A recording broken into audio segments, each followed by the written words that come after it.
Hello दोस्तों, स्वागत है आप सबका मेरे यूट्यूब चैनल पे। और मैं इस मांगा का चैप्टर 16 लेके आ चुकी हूँ। तो चैप्टर 16 की शुरुआत में हमें दिखाया जाता है कि मीटिंग रूम होता है और मीटिंग रूम में डायरेक्टर सबसे कह रहा होता है कि हमें है ना मेन लीड के रोल के लिए वनवू को ही रखना चाहिए, हमें उसके साथ बने रहना चाहिए। अभी उस मीटिंग रूम में जो लेडी होती है ना वो कहती है, पहले मैं आपको इसका इंट्रोड्यूस मतलब इसका नेम बता देती हूँ। इसका नाम हेन जेंगली है और ये स्क्रिप्ट राइटर है इस फिल्म की। तभी हेन जेंगली कहती है कि भले ही मेन मैनेजर ने ये कहा कि है ना कि मेन लीड को बदल दो, पर ये असंभव है, मतलब बहुत मुश्किल है क्योंकि हमने बहुत ज़्यादा शूटिंग कर ली है। अभी है ना वहाँ पे जो आदमी होता है ना वो कहता है, पहले मैं आपको इसका इंट्रोड्यूस करा देती हूँ कि ये कौन है। ये सहायक डायरेक्टर है और इसका नाम है डुहुंग कांग। तो मैं इसे कांग बुलाऊंगी, आप समझ जाना। तो कांग कहता है कि मुझे नहीं लगता डायरेक्टर, और वो कहता है कि मुझे लगता है कि हमें सियोक्युंग बेहतर हो जाए तब तक इंतज़ार करना चाहिए। तब हेंजंगली कहती है कि आप ये क्या कह रहे हैं, और कहती है कि हम उसका इंतज़ार करते नहीं रह सकते। और कहती है कि मुझे यकीन है कि अगर मेन मैनेजर हमारे दर्शकों की टिप्पणियों को यानी कमेंट को देखेंगे तो वो शायद से वनवू को मेन लीड बने रहने दे। ये बात सुनने के बाद कांग कहता है कि क्या आप चाहते हैं कि शो को रद्द कर दिया जाए, मतलब बंद कर दिया जाए। तब हेंजंगलिंग कहती है कि क्या, और कहती है कि मेरा ये मतलब बिल्कुल नहीं था। तभी कांग है ना टेबल पे अपने हाथ को मारते हुए कहता है कि यही होने वाला है, और चिल्लाते हुए कहता है कि मैं जानता हूँ कि आप वनवू का उपयोग करना चाहती है क्योंकि वो बहुत ही अच्छा और टैलेंटेड एक्टर है, लेकिन आपको हम सब के बारे में भी सोचना जरूरी है।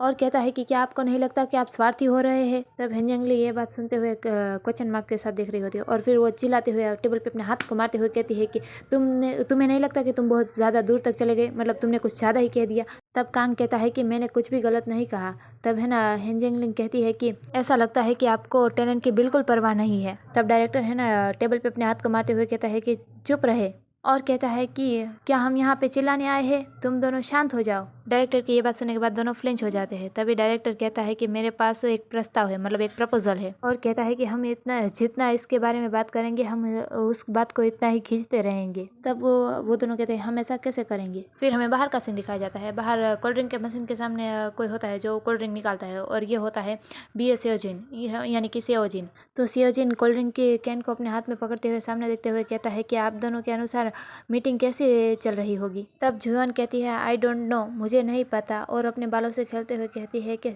ईमानदारी से कहूँ तो मैं वनू के साथ शूटिंग जारी रखना चाहती हूँ।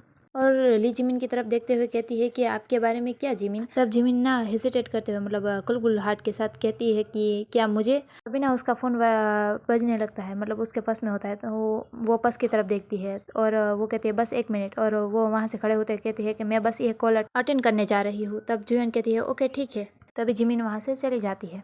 तो उसे जाते हुए देखते हैं, मतलब ये तो वहाँ से जाने के बारे में ही सोच रही होगी, इसलिए उसे कोलायन तो वो जल्दी से भाग गई। तब वो दोनों उसे पीछे से जाते हुए देख रहे होते हैं। तब वो जिन उस तरफ देखते हुए कहती है मैं जानती हूँ कि वह चाहती है कि सियोक्युंग वापस आए। ऐसा कहते हुए वो मुस्कुरा रही होती है। तब है ना ओजिन कहता है कि हाँ, मेरे विचार से तुम बिल्कुल सही हो।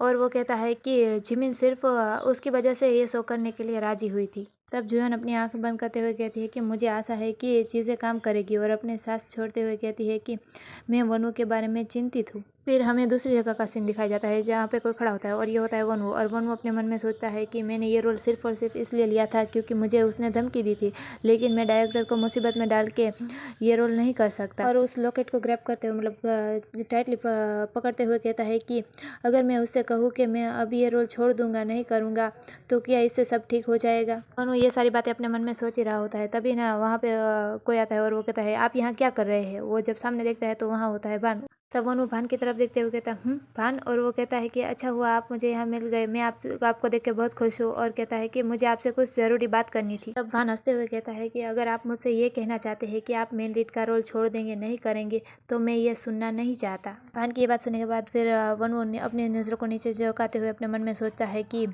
चलो छोड़ो, इसे जाने दो, मैं जानता था कि यह काम नहीं करेगा। और तभी ना भान है ना वनु की तरफ अपने हाथ को ले जाते हुए कहता है, लेकिन तभी वनु ये देख के शौक होता है। और भान कहता है कि अगर यह कोई इच्छा है, ऐसा कहते हुए उसके चिन्ह और हाथ को पकड़ता है और वो कहता है तुम क्या चाहते हो कि इसके आधार पर मैं तुमसे बाध्य हो सकता हूँ, मतलब मैं तुमसे बन सकता हूँ, तुम इस बारे में क्या सोचते हो। और ऐसा कहते हुए वो उसके कान के पास आता है और उसके कान में कहता है कि उदाहरण के लिए मैं तुम्हें स्टार बना दूंगा। आप सीओ क्यों हाँ से भी बड़े होंगे। तो वनु ये बात सुनने के बाद एकदम शॉक होता है और वो है ना अचानक से भान को धक्का देता है और वो उसके हाथ को ग्रैब कर लेता है, मतलब पकड़ लेता है और गुस्सा करते हुए कहता है कि यू यानी कि तुम, हमें बात करने की ज़रूरत है। ऐसा करते हुए वो भान को एक ऐसी जगह पे ले जाता है जहाँ पे कोई ना हो और वहाँ पे वो गुस्सा करते हुए और चिल्लाते हुए कहता है कि तुम सुनो, मैं अपनी टैलेंट की बदौलत सफल होना चाहता हूँ, चाहे ये मेरी लोकप्रियता हो या फिर किसी शो की सफल शूटिंग। और कहता है कि मैं ऐसा करने जा रहा हूँ, मतलब कि ये शो को छोड़ने जा रहा है। तभी भान कहता है कि आप नहीं, और हंसते हुए कहता है कि आप बिल्कुल ऐसा नहीं कर सकते, केवल इसके लिए। और कहता है कि आप इससे बाहर निकलो वनु जी, और कहता है कि आपका उद्धारकर्ता इस समय मुश्किल हालत में है। तब वनु एकदम फ्लिंच हो जाता है। अब फ्लिंच का मतलब ये होता है कि आप किसी सिचुएशन से निकलना चाहो। तब वनु कुछ नहीं कहता और वहीं पे ऐसा खड़ा होता है और वो अपने मन में सोचता है कि मुझे डायरेक्टर के लिए अफसोस है, लेकिन मैं इससे कोई भी इच्छा नहीं करूँगा। और उसे फिर से वही लेडी याद आती है जो उसे बचपन में डांटा करती थी और वो कहती है वो बनाएगा सब कुछ व्यर्थ। और भान कहता है कि अगर परिस्थितियाँ इससे भी ज़्यादा गंभीर यानी बुरी हुई तो क्या आप फिर भी इसकी परवाह नहीं करेंगे। तब वनु उसकी तरफ देखते हुए गुस्सा करते हुए और चिल्लाते हुए कहता है कि कोई फर्क नहीं पड़ता कि आप क्या कह रहे हैं, मैं अपना मन नहीं बदलूंगा।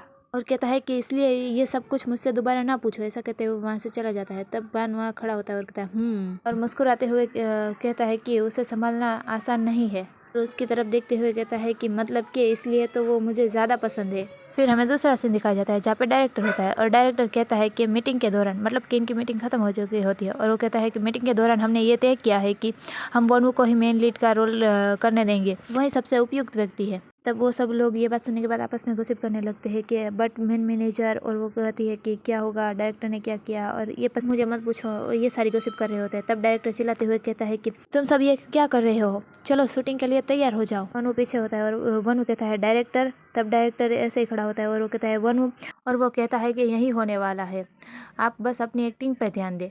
तभी वनु हेजिटेट करते हुए कहता है सर लेकिन। तभी वनु के कुछ बोलने से पहले डायरेक्टर पीछे मुड़ता है और हंसते हुए कहता है कि आपको चिंता करने की कोई ज़रूरत नहीं है। फिर हमें दिखाया जाता है कि मीटिंग रूम में क्या हुआ था। तो मीटिंग रूम में डायरेक्टर कहता है आओ इसे करें, और वो कहता है हम शो की गुणवत्ता और वनु की एक्टिंग से आगे नहीं बढ़ सकते, लेकिन जब तक एक्टर अपना बेस्ट देता है, बेस्ट एक्टिंग करता है, तब हमारे पास एक मौका रहेगा। तब हेंजलिंग कहती है कि उन्होंने जो कहा हमने वो नहीं किया तो है ना, वो हमारी फंडिंग रोक देंगे, तब हम क्या करेंगे। तब डायरेक्टर कहता है कि मैं इसकी भरपाई करने की कोशिश करूंगा। तब कांग कहता है कि अगर शो असफल यानी फ्लॉप हो गया तो अब आप क्या करेंगे। और कहता है कि मेन मैनेजर इसे नहीं लेंगे, तब क्या करेंगे। बात सुनने के बाद फिर डायरेक्टर कहता है कि तब मैं इस चीज़ की पूरी जिम्मेदारी अपने सर लूँगा। और कहता है कि और मुझे अपना त्यागपण सौंप दो, मतलब कि रिजाइन दे दो। तो यहीं पे हमारा ये चैप्टर ख़त्म होता है और आने वाला चैप्टर भी बहुत अच्छा है, तो आप देखना। और अगर आपको मेरी वीडियो पसंद आई तो लाइक कीजिए, सब्सक्राइब कीजिए और गुड बाय। मिलेंगे नेक्स्ट वीडियो में।